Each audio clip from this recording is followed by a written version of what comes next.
Modern science कहती है कि जानवर का खून गंदगी, बीमारी और कीटाणुओं से भरा होता है। अगर जानवर मर जाए और खून उसके गोश्त में ही रह जाए तो गोश्त जल्दी खराब होने लगता है और उसमें खतरनाक कीटाणु बन जाते हैं। इस्लाम कहता है कि जानवर को ऐसे ज़िबा किया जाए कि गले की बड़ी नस, शाह रग, सांस की नली और खाने की नली कट जाए, लेकिन रीढ़ की हड्डी, पीठ की नस नहीं काटी जाए। ऐसा क्यों? क्योंकि इंसान हर चीज़ को अपनी आंखों से देखकर फैसला करता है, लेकिन हर बार आंखें सही नहीं होती। इस दुनिया में अल्लाह ने ऐसा सिस्टम बनाया है कि एक जान दूसरी जान के ज़रिए चलती है। चाहे आप ज़मीन से एक गाजर निकालें या किसी जानवर को ज़िबा करें, दोनों में एक जान ख़त्म होती है। इसलिए असली बात ये नहीं कि आप क्या खा रहे हैं, क्योंकि हर हाल में एक जान जा रही है। इस्लाम साफ कहता है कि गोश्त खाना मजबूरी नहीं है, ये इजाज़त है। आप चाहें तो पूरी ज़िंदगी सब्ज़ी खाकर भी अच्छे मुसलमान रह सकते हैं। अब सवाल है कि कुछ जानवर सिर्फ गोश्त खाते हैं और कुछ सिर्फ घास। ऐसा क्यों? जैसे शेर या कुत्ता भूखा मर जाएगा लेकिन घास नहीं खाएगा, और गाय, भैंस या बकरी कभी गोश्त नहीं खाएगी। दोस्तों, इंसान का दिमाग और उसके एहसास बहुत सीमित होते हैं। साइंस कहती है कि इंसान सिर्फ एक तय दायरे की आवाज़ ही सुन सकता है। बहुत धीमी आवाज़ हो या बहुत तेज़, दोनों ही हमें सुनाई नहीं देती। जैसे ज़मीन के अंदर क्या चल रहा है उसकी आवाज़ हमें सुनाई नहीं देती।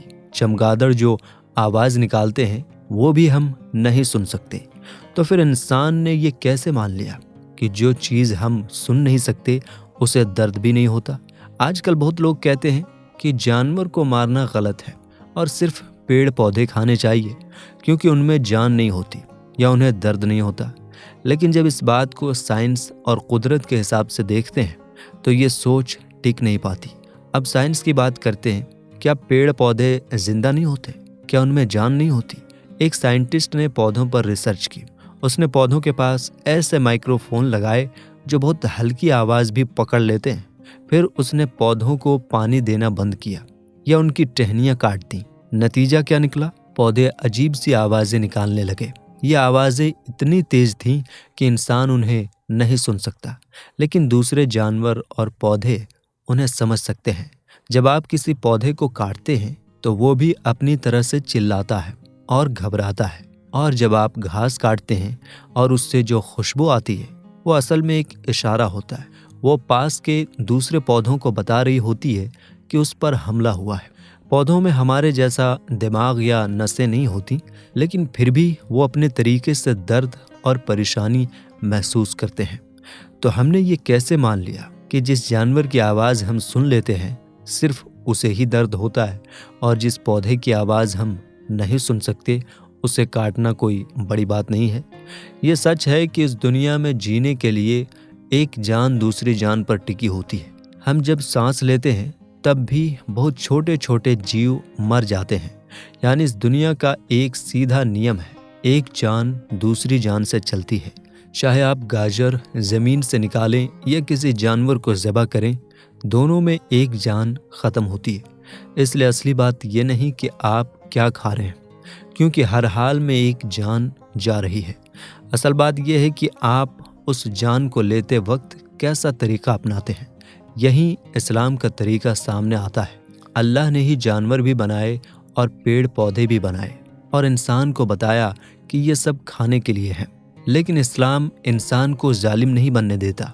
जब मुसलमान जानवर को ज़िबा करता है तो वो अल्लाह का नाम लेता है, बिस्मिल्लाह अल्लाहु अकबर। इसका मतलब ये है कि हम अपनी मर्जी, शौक या ताकत के लिए नहीं, बल्कि अल्लाह की इजाज़त से ये काम कर रहे हैं। ज़िबा का तरीका ऐसा रखा गया है कि जानवर की बड़ी नस जल्दी कटे, जिससे उसे कम से कम दर्द हो और उसका खून भी बाहर निकल जाए, ताकि गंदगी शरीर में ना रहे। लेकिन आज के लोग हकीकत से ज़्यादा अपने जज्बात पर चलते हैं। हमने दर्द को सिर्फ आँख और कान तक सीमित कर दिया है। अगर हमें खून या आवाज़ ना दिखे, सुने, तो हम समझ लेते हैं कि कोई गलती नहीं हुई। एक गाजर या आलू को ज़मीन से निकालना भी उसकी जान लेना है। बस फ़र्क इतना है कि उसकी आँखें और आवाज़ नहीं होती, इसलिए हमारा दिल उतना नहीं हिलता। अल्लाह ने इस दुनिया में एक संतुलन रखा है और इंसान को सिखाया है कि जो चीज़ें हलाल और साफ़ हैं उन्हें शुक्र के साथ खाओ और हद से आगे मत बढ़ो। कुदरत का बनाया नियम हमारे अपने बनाए नियमों से बहुत बड़ा है। असल भलाई ये नहीं कि आप उस चीज़ को छोड़ दें जिसे कुदरत ने आपके लिए बनाया है। असल भलाई ये है कि आप अपने बनाने वाले की नेमत को पहचानें और उसके बताए रास्ते पर चलें। इंसान अक्सर चीज़ों को अपनी आंखों से देखकर ही फैसला करता है, लेकिन जो दिखता है वही हमेशा सच नहीं होता। दुनिया में बहुत समय से लोग जानवर का गोश्त खाते आए हैं। आज कुछ लोग कहते हैं कि जानवर को ज़िबा करना बहुत दर्द देता है। उनका कहना है कि जानवर तड़पता है, खून निकलता है, इसलिए उसे ज़्यादा तकलीफ होती है। दूसरी तरफ कुछ लोग कहते हैं कि करंट देना, गोली मारना या एक झटके में गर्दन अलग कर देना ज़्यादा आसान और रहम वाला तरीक़ा है। इंसान को लगता है कि अगर जानवर तुरंत शांत हो गया तो उसे दर्द नहीं हुआ, लेकिन क्या यह सच है या सिर्फ हमारी आंखों का धोखा? जब इस बात को समझने के लिए लोगों ने अपने जज्बात को हटाकर रिसर्च की तो एक नई बात सामने आई। साल 1978 में जर्मनी की एक यूनिवर्सिटी के एक साइंटिस्ट और उनकी टीम ने एक टेस्ट किया। उन्होंने जानवर के दिमाग और दिल पर मशीन लगाई ताकि ये पता चल सके कि असली दर्द किस तरीके में ज़्यादा होता है, ज़ेबा में या दूसरे तरीक़ों में। और जो नतीजे आए वो चौंकाने वाले थे। साइंटिस्ट ने देखा कि जब इस्लामी तरीके से गले पर तेज़ी से छुरी चलाई जाती है तो बड़ी नसें कट जाती हैं। सिर्फ 3 सेकंड के अंदर दिमाग तक खून जाना बंद हो जाता है। इसका मतलब दिमाग तक दर्द पहुंचाने वाला रास्ता बंद हो जाता है। पहले 3 सेकंड में मशीन ने बिल्कुल भी दर्द नहीं दिखाया और 3 सेकंड के बाद जानवर गहरी बेहोशी में चला गया। दिमाग पूरी तरह शांत हो गया। अब सवाल आता है कि फिर जानवर जो हाथ पैर चलाता है वो क्या है? साइंस कहती है कि वो दर्द नहीं है, वो सिर्फ शरीर की हरकत है जो दिमाग का कंट्रोल ख़त्म होने के बाद अपने आप होती है। अब दूसरी तरफ देखें, जब जानवर को करंट दिया गया या गोली मारी गई तो बाहर से वो शांत दिखा, लेकिन मशीन ने दिखाया कि अंदर बहुत ज़्यादा दर्द हो रहा था। जानवर इसलिए शांत था क्योंकि उसका शरीर हिल नहीं पा रहा था, लेकिन उसका दिमाग दर्द महसूस कर रहा था। इस्लामी तरीक़े की ख़ास बात सिर्फ दर्द कम करना नहीं है, असल बात है खून का निकलना। अगर खून शरीर में रह जाए तो वही गंदगी और बीमारी का घर बनता है। अगर जानवर मर जाए और खून अंदर ही रह जाए तो गोश्त जल्दी ख़राब हो जाता है और उसमें ख़तरनाक कीटाणु बन जाते हैं। इसलिए कुरान में बहते हुए खून को हराम बताया गया है और ये कहा गया है कि खून को बाहर निकाला जाए। अब झटके वाले तरीक़े को समझें। जब गर्दन एक ही बार में अलग कर दी जाती है तो दिमाग और शरीर का रिश्ता टूट जाता है। इससे दिल तुरंत धड़कना बंद कर देता है और जब दिल बंद हो जाता है तो शरीर का खून बाहर नहीं निकलता, अंदर ही रह जाता है। यानी सारी गंदगी और जहर गोश्त के अंदर ही रह जाता है। इस्लाम का ज़िबा करने का तरीक़ा बहुत सुरक्षित है। इसमें कहा गया है कि गले की बड़ी नस, शाह रग, सांस की नली और खाने की नली काटी जाए, लेकिन पीठ की नस, रीढ़ को नहीं काटना है। ऐसा क्यों? क्योंकि जब पीठ की नस सही रहती है तो दिमाग और दिल का रिश्ता बना रहता है। दिमाग बेहोश होने के बाद भी दिल को इशारा करता रहता है कि धड़कते रहो।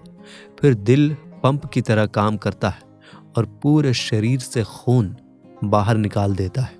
इससे सारा गंदा खून बाहर निकल जाता है और गोश्त साफ और अच्छा हो जाता है। लेकिन इंसान अपनी कम समझ से ये सोचता रहा कि गला काटना बहुत बुरा है और करंट देना, गोली मारना या झटका देना आसान और रहम वाला तरीक़ा है। लेकिन बाद में साइंस ने दिखाया कि ये सोच गलत थी। ज़िबा का तरीक़ा जो बहुत पहले सिखाया गया उसमें एक गहरी समझ छुपी है।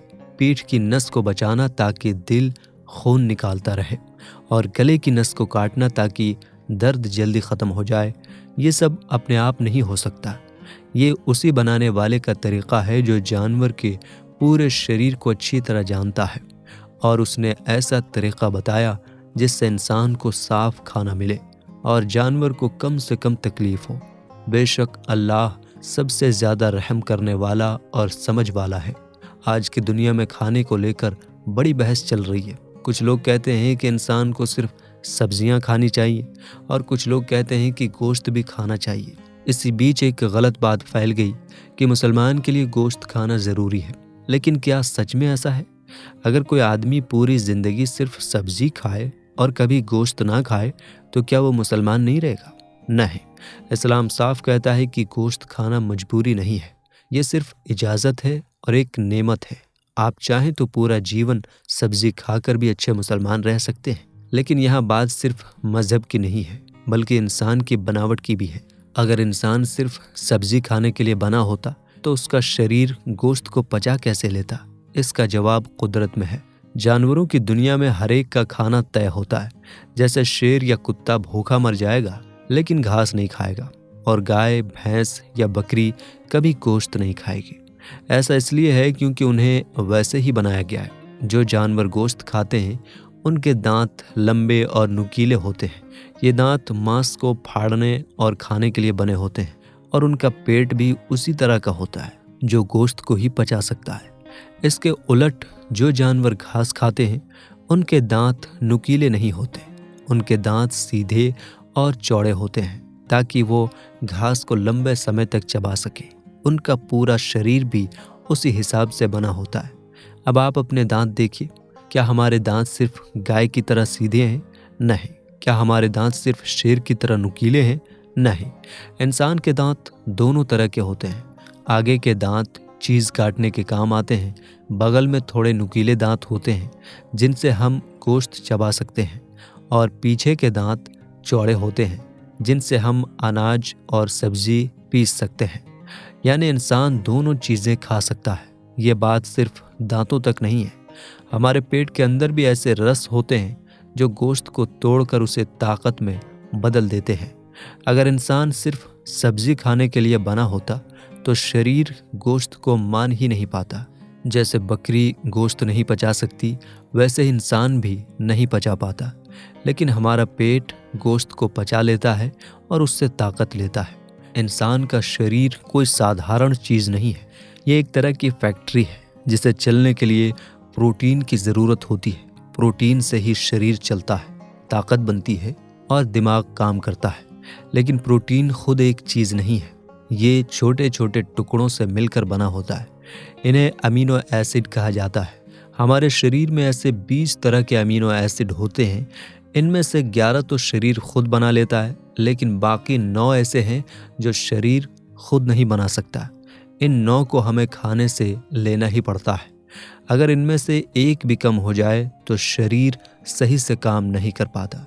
यहीं से समझ आता है कि इंसान को कैसे बनाया गया है। अगर आप सिर्फ सब्जी खाते हैं तो एक ही चीज़ में ये सारे 9 ज़रूरी हिस्से नहीं मिलते।